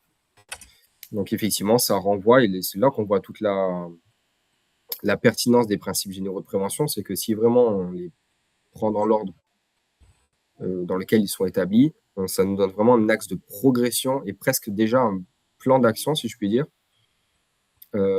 sur comment j'appréhende ma situation de travail. Alors, je ne peux peut-être pas me passer d'un groupe électrogène diesel, mais dans son utilisation, comment je viens tout de même rendre son utilisation compatible avec mon impératif d'éviter l'exposition que génère cette utilisation sur la santé humaine, la santé de mes travailleurs. Donc, je refais un tour sur Teams et sur le chat. Ah, une question supplémentaire. Lors des arrêts programmés, on constate des regroupements de plusieurs groupes électrogènes, je pense. Hein. Et la question des mesurages peut donc alors se poser. Effectivement, si on concentre plusieurs groupes électrogènes, donc plusieurs moteurs diesel, on peut concentrer effectivement les émissions. Mais à l'extérieur ou la question mentionnée à l'extérieur ou pas forcément ? C'est pas précisé. Non. Alors là, on renvoie évidemment à ce qu'on a déjà touché du doigt tout à l'heure, c'est le point de vigilance, évidemment, il sera prédominant et prégnant si on est sur une utilisation et une présence de ces groupes dans un local fermé, quel qu'il soit. Hein. Une pièce, un hangar, un entrepôt, peu importe, hein, mais à partir du moment où on est dans cette notion de local fermé, tout ça, enfin fermé, un local bâti, si je puis dire, on va être réglementairement dans cette on rentre dans la notion de local à pollution, et notamment là, en l'espèce spécifique, qui va nécessiter une application particulière et rythmée par des prescriptions techniques précises sur la prise en compte des risques générés, pour reboucler sur le sujet, sur l'émission diesel, dans ce local de travail. Alors, il est précisé qu'en fait, ce serait à l'extérieur, mais dans des groupes imposants, du coup, avec une concentration localement très forte, quoi, potentiellement. Donc, c'est là où la remarque a été posée sur le fait de procéder à des à des campagnes de mesurage, quoi.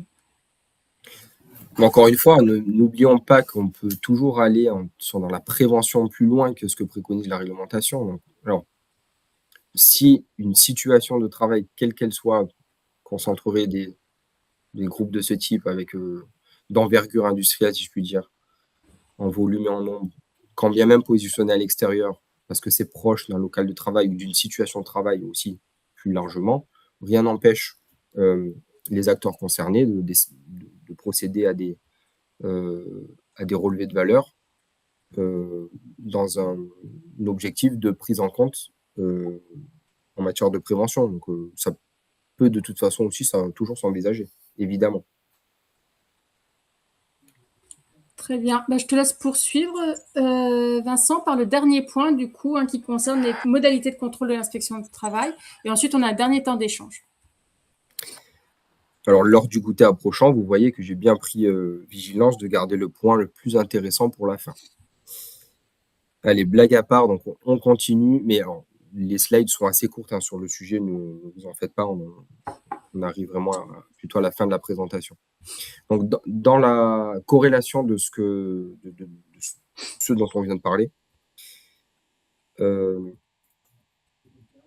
pars quand même du postulat, c'est pas forcément une idée propre, hein, mais disons sur une approche un peu presque juridique, mais presque sociologique, que l'effectivité d'une norme et le respect de celle-ci dépend quand même de la force coercitive qui peut y être associée.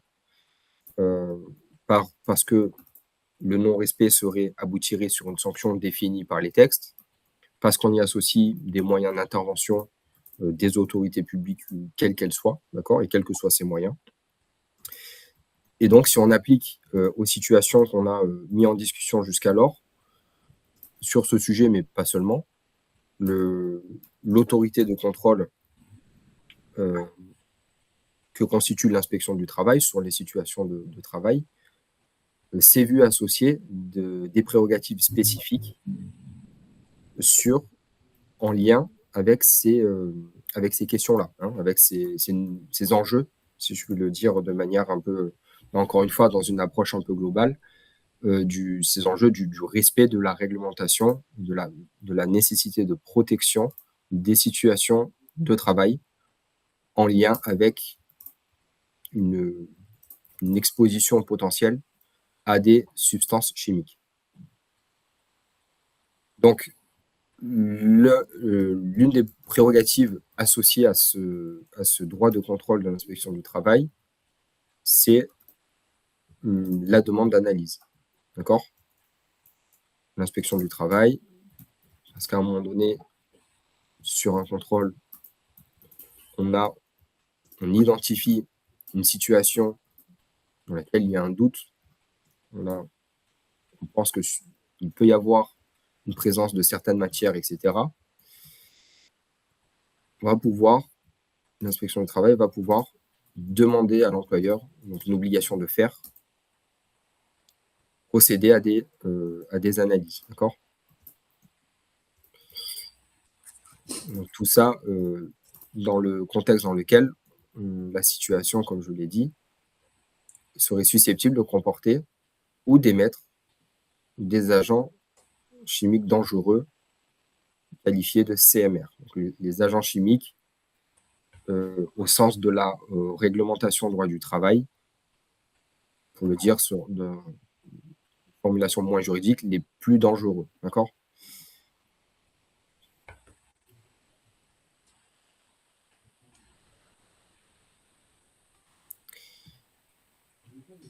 Et là, j'insiste quand même sur le terme, on est bien sur une situation qui est susceptible de comporter ou d'émettre. Donc, c'est même s'il y a une notion de doute, cette obligation de faire concernant l'établissement d'une demande d'analyse par l'inspection du travail est possible. D'accord ? On applique une sorte de principe de précaution. D'accord ? C'est un effet concret de la mise en application de ce principe, dans le but, là encore une fois, de s'assurer de l'absence, ou alors, si elle est présente, du taux de concentration et de l'identification, dans un premier temps, de la substance pour laquelle on a un doute sur la présence. D'accord ?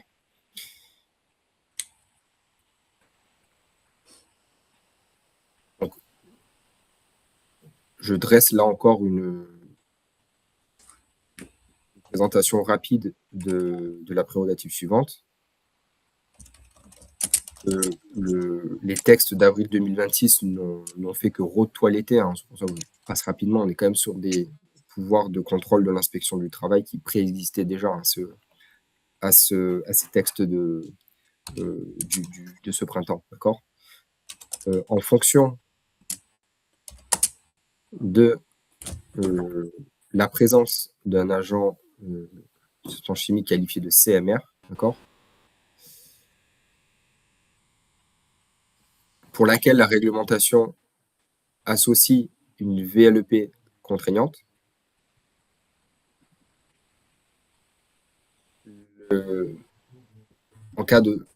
Dans plusieurs situations, notamment, si je prends un exemple, en cas de dépassement de cette VLEP, un agent de contrôle de l'inspection du travail, donc contrôleur ou inspecteur du travail, pourra mettre en demeure l'employeur concerné, donc assujetti par la réglementation, la VLEP en question, de prendre des mesures, et c'est en lien avec ce qu'on disait aussi tout à l'heure sur l'effet de dépassement d'une VLEP contraignante, outre l'arrêt de la situation de travail, de prendre de suite des mesures dont la finalité globale sera de rétablir une prévention des risques sur la situation qui reviennent à des seuils réglementaires acceptables, d'accord, pour le dire volontairement, encore une fois, de manière générique.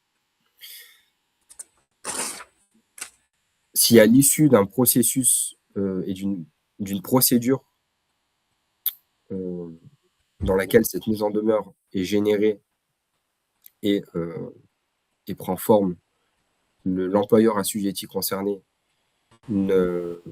n'arrive pas au résultat escompté, d'accord ? La prérogative de l'inspection du travail pourra aller jusqu'à l'effet contraignant d'imposer l'arrêt de l'activité qui fait l'objet de ce dépassement de VLEP contraignante qui ne serait pas résolu. D'accord ?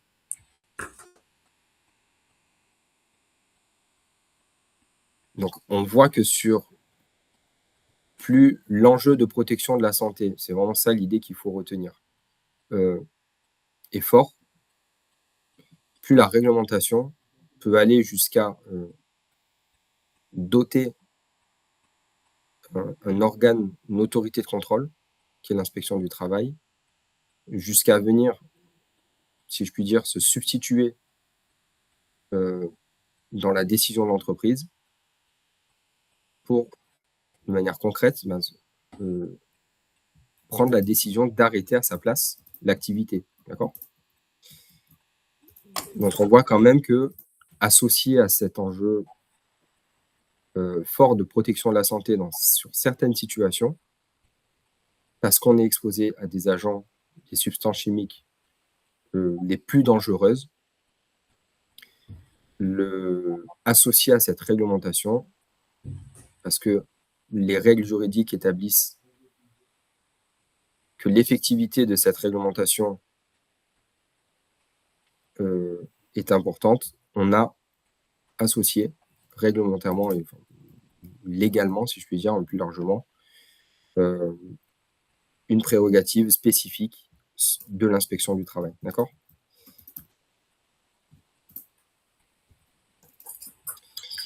Donc, est-ce que vous avez des questions par rapport à ça ? Alors, je vous remets un peu rapidement les 2 slides sous les yeux pour remémorer un peu le discours sur l'aspect peut-être plus demande d'analyse ou sur l'aspect arrêt d'activité. Est-ce que ça génère des remarques ou des questions de votre part ? Il y a une question. Lorsqu'il existe une VLEP 8 heures et pas de VLCT, comme c'est le cas du benzène, peut-on faire appliquer les recommandations de l'ANSES en vue de limiter le nombre de pics d'exposition dans une journée de travail, évidemment.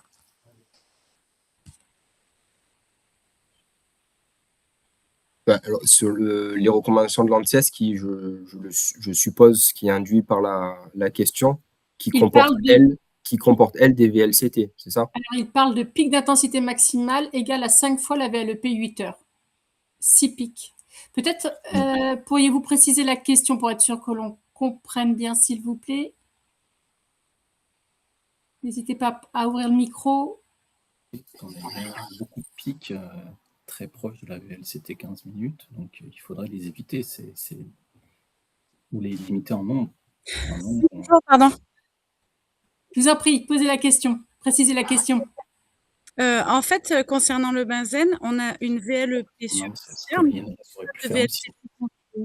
Et dans le rapport de l'ANSES, ils disent qu'en cas d'absence de VLCT, les travailleurs ne doivent pas être exposés sur une journée de travail à plus de 6 pics d'intensité maximum égale à 5 fois la VLEP 8 heures.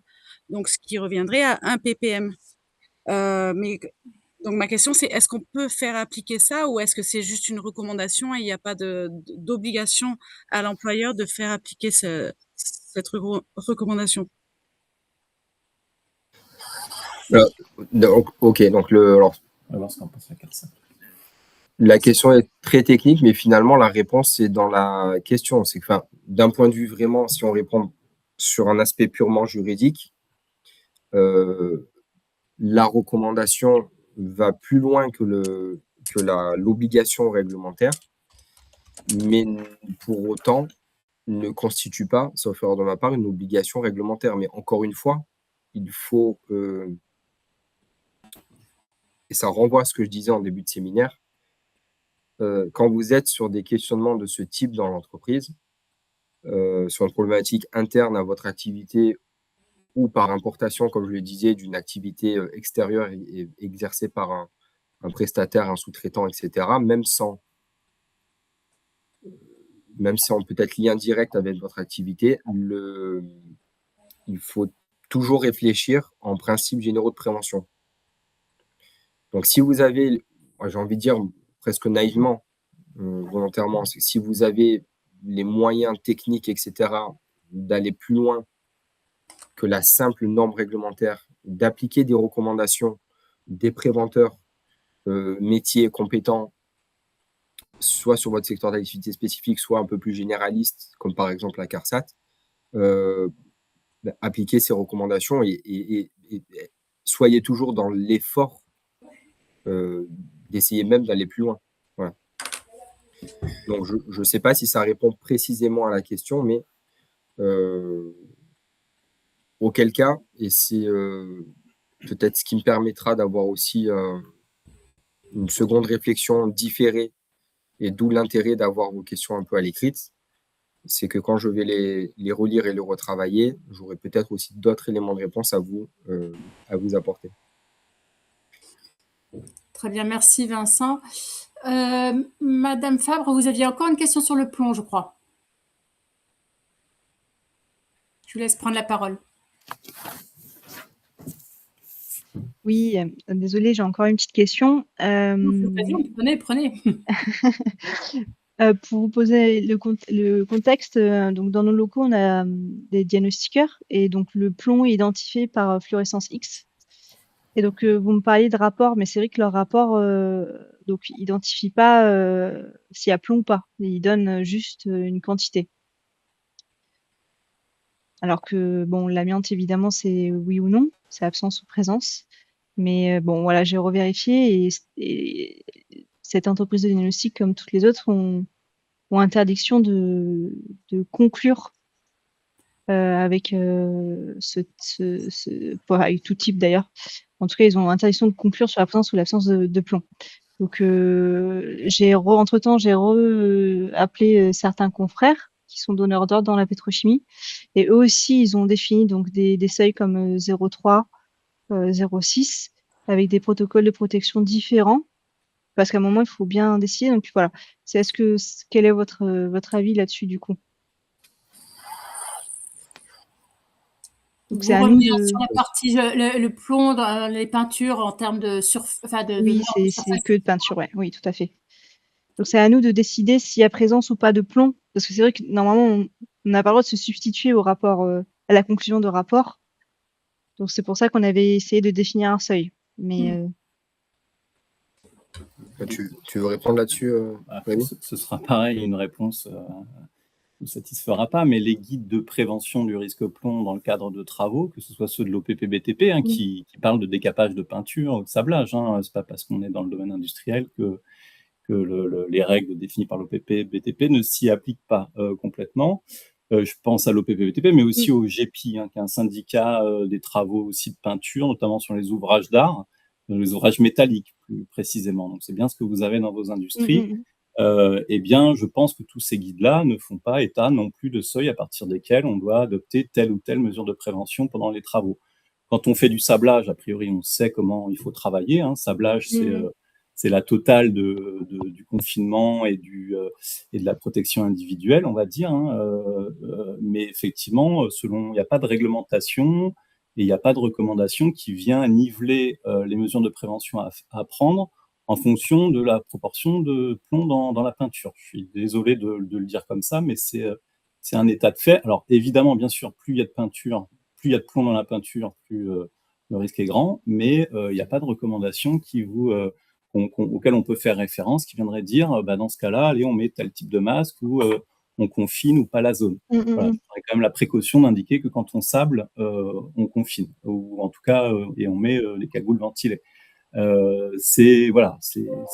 pense que sur tout le chantier de Notre-Dame de Paris ou du capage de la Tour Eiffel, bien le risque plomb, c'était mesure de protection pour l'intégralité des personnes qui, dès lors que le risque existait pour eux.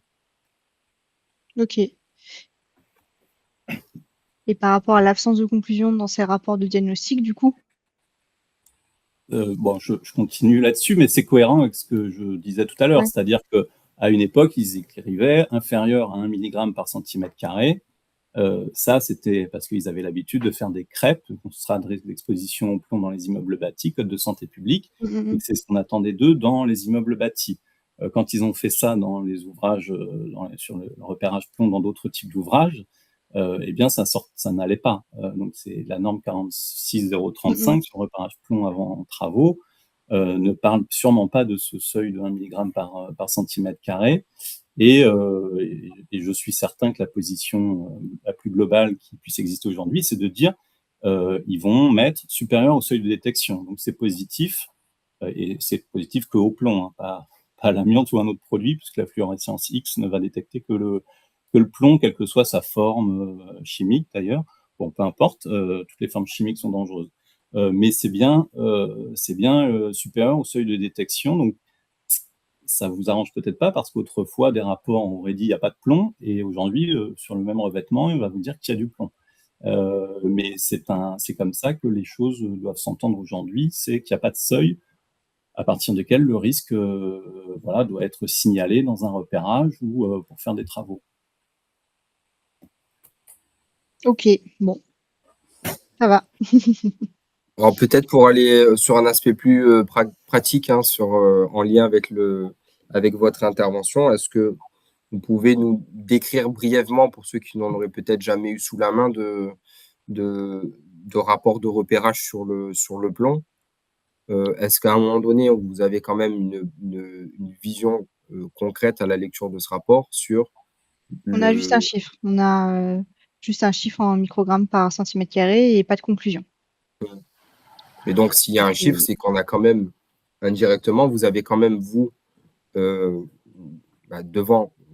vous qui passez concrètement cette commande pour un besoin spécifique, vous avez quand même l'information, même si la conclusion volontairement, hein, pour boucler avec ce que vous disiez, ne le mentionne pas explicitement, vous savez quand même à un moment donné. Oui, on a une donnée, voilà. La zone les zones objets du repérage, où est-ce qu'il y a une présence positive, si je puis dire, sur la présence de plomb. Voilà. Oui, tout à fait. Mais c'est vrai que c'est perturbant de ne pas avoir de seuil fini, parce que c'est vrai que on passe une commande de prestation pour justement avoir un oui/non. Et là, en fait, on se retrouve face à une limite de quantification d'un appareil. Et bon, voilà, c'est un raisonnement qu'on n'avait pas eu jusqu'à présent. Donc, on était parti pour définir quelque chose de bien inférieur à 1, évidemment, mais pas non plus à la limite de quantification des appareils. Et à ma défense, on est plutôt, il y en a plusieurs dans le sud de la France qui sont comme moi à réfléchir comme moi. Donc bon, après voilà, ça veut peut-être dire que c'est pas bien clair encore pour nous, mais on va se mettre au niveau et il n'y a pas de souci, on va avancer dans la bonne direction. Il y avait une précision sur la question de VLEP, benzène et recommandations ANSES. peut-être, je vous laisse prendre la parole, comme ça vous expliquer, c'est peut-être plus facile que à l'écrit, j'imagine, non? Oui, excusez-moi, je me permets. Dans notre cas, ce qui nous concerne dans mon usine, sur le benzène, on est d'accord qu'on est à 0,2 ppm sur 8 heures, et mon employeur nous dit que du coup, sur 10 minutes, si on a 30 ppm, c'est pas grave, comme s'il faisait un sorte de produit en croix. Et moi, je suis pas du tout d'accord avec ça, mais je trouve pas de texte puisque la VLCT n'existe pas. Le seul truc que j'ai trouvé, c'est ce rapport de l'ANSES qui me confirme que je pense que j'ai raison, mais comment faire comprendre ça à mon employeur, quoi. Voilà, c'est ça ma question. Est-ce que vous pouvez m'aider? Alors, Gwenaël, tu as peut-être des souvenirs sur le sujet, mais j'ai peut-être envie aussi de renvoyer pour aller plus loin sur vos attentes, madame, au replay du séminaire tenu l'année dernière, qui, je crois, l'année dernière, hein, Gwenaël, tu me corriges si je me trompe, hein, mais qui avait notamment pour objet d'apporter une précision réglementaire sur la VLEP benzène et dû à l'actualité réglementaire sur la modification touchant cette substance. Donc, ça pourrait être intéressant pour vous si vous avez un questionnement sur cette substance, d'essayer de visionner le séminaire de l'année dernière, hein, qui, sauf erreur de ma part, Gwenaël, il doit toujours être disponible, hein, Oui, tout à fait. sur vos sources documentaires, là, accessibles, je suppose, depuis votre site internet, hein. Tout à fait. Du coup, ça me permet de dire effectivement que sur notre site internet, vous retrouverez tous les anciens séminaires qui ont été réalisés avec l'ADETS 13. Et du coup, je vous ai mis dans le chat le replay aussi, effectivement, donc le replay et les slides de l'année dernière. Donc, vous pouvez le voir de façon exhaustive. Effectivement, là, je ne m'avancerai pas sur la réponse plus précise par rapport à votre demande, évidemment, mais là, vous avez les éléments. Oui, non, mais c'était vraiment juste pour reboucler sur la disponibilité de. Tout à fait. J'ai mis le lien dans le chat. Ouais. C'est d'ailleurs tout l'intérêt et heureusement qu'on y est quand même arrivé, hein, cet après-midi, d'enregistrer la vidéo du séminaire pour qu'elle soit revisionnée pour ceux qui n'auraient pu assister à la présentation en direct ou qui auraient nécessité d'y revenir de manière différée, bien évidemment. Mais peut-être quand même pour apporter certains éléments de réponse, j'ai envie de dire que c'est toujours le même réflexe. Faut pas que le débat dans l'entreprise se cristallise sur est-ce qu'on est en train de respecter une prescription réglementaire très technique sur un point d'accroche lui aussi tout aussi technique. Je crois qu'il faut à un moment donné essayer d'en revenir aux fondamentaux dans la lignée de ce que j'ai essayé de faire, hein, sur le séminaire de cet après-midi. Et ne pas essayer de déplacer la discussion sur les enjeux finalement, que sont la protection de la santé des personnes qui pourraient être à un moment donné exposées, travailleurs quels qu'ils soient, et essayer d'en revenir à une logique de prévention des risques. Donc, comme je le disais tout à l'heure, il ne faut pas réduire le respect d'une VLEP, d'ailleurs, quelle qu'elle soit, et notamment quand on parle d'une VLEP contraignante, en VLCT ou VLEP 8 heures, à une sorte d'obligation de résultat qui serait atteinte en termes de prévention des risques parce que je suis en deçà des seuils normés sur cette VLEP. Il faut avoir le réflexe continu d'aller plus loin et de réfléchir en termes de possibilités, alors certes contextualisées par le juridique, mais de possibilités techniques et aussi en lien avec les possibilités économiques, mais de toujours essayer d'aller plus loin, d'accord ? Et sur le sujet, de toute façon, rien ne vous empêche, bien entendu, au-delà des réponses que je peux apporter en première intention, qu'on peut vous apporter avec M. Barbe dans le cadre de ce séminaire, rien ne vous interdit, et bien au contraire, d'aller porter des questions sur des enjeux plus techniques d'application d'un point d'achoppement interne à l'entreprise, d'aller porter la question auprès de l'inspecteur du travail compétent sur votre établissement, auprès de préventeurs, etc. etc. Voilà. La question, bien évidemment, et sa réponse ne prend pas fin au travers de ce que je vous dis comme premier élément de réponse ici dans le cadre de ce séminaire, hein, bien entendu.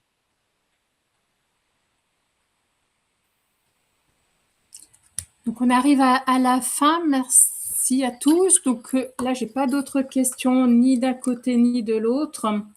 Donc, on va conclure ce séminaire. Merci à tous pour votre participation et pour les échanges.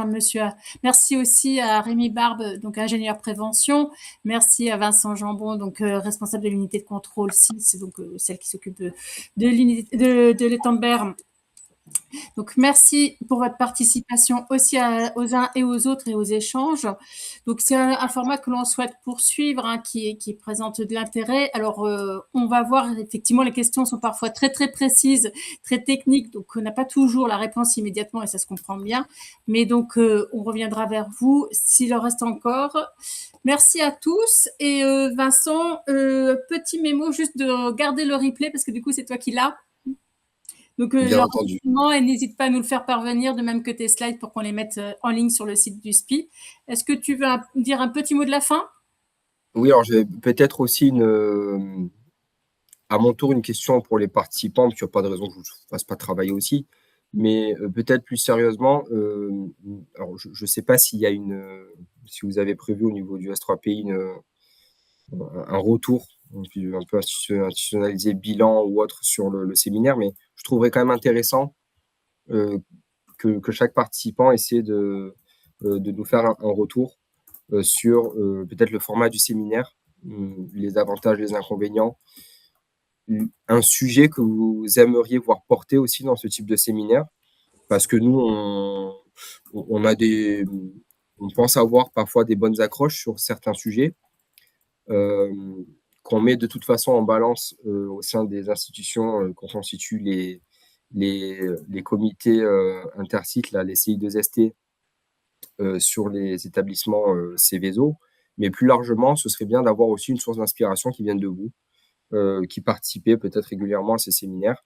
Quel sujet vous aimeriez voir mis sur la table, mettre en débat, avec peut-être un angle particulier. Donc voilà, n'hésitez pas vraiment à être force de proposition. Nous, en tout cas, on va les garder au chaud, hein, avec le S3PI. Et pourquoi pas, sur la construction du prochain séminaire annuel, du coup, ressortir cette liste qui nous aidera à trouver la bonne inspiration dans la bonne temporalité. Donc voilà, c'est important, je tenais à quand même vous faire part de cette demande qui pourra de toute façon, par ricochet, n'être que plus bénéfique pour vous. Hein, parce que le but, c'est que on réfléchisse aussi ensemble, au-delà de l'impulsion que nous, on peut donner organisateurs, à des questions qui vous concernent et bien cibler du coup les bonnes questions, les bons enjeux, les bons sujets. Voilà, tout simplement. Effectivement, donc pour prolonger ce que dit Vincent, là, donc dans le chat, on vous a mis à plusieurs reprises le lien vers le questionnaire satisfaction qui permettra de centraliser toutes ces données et tous vos retours et avec ces propositions de sujets, comme le disait Vincent. Donc, n'hésitez pas à le remplir. On vous l'enverra aussi par mail en différé pour que vous l'ayez tous. Alors, je crois qu'on a fini, donc il me reste à vous remercier plus largement et à vous souhaiter une bonne fin de journée. Merci à tous. Merci de même, merci à tous.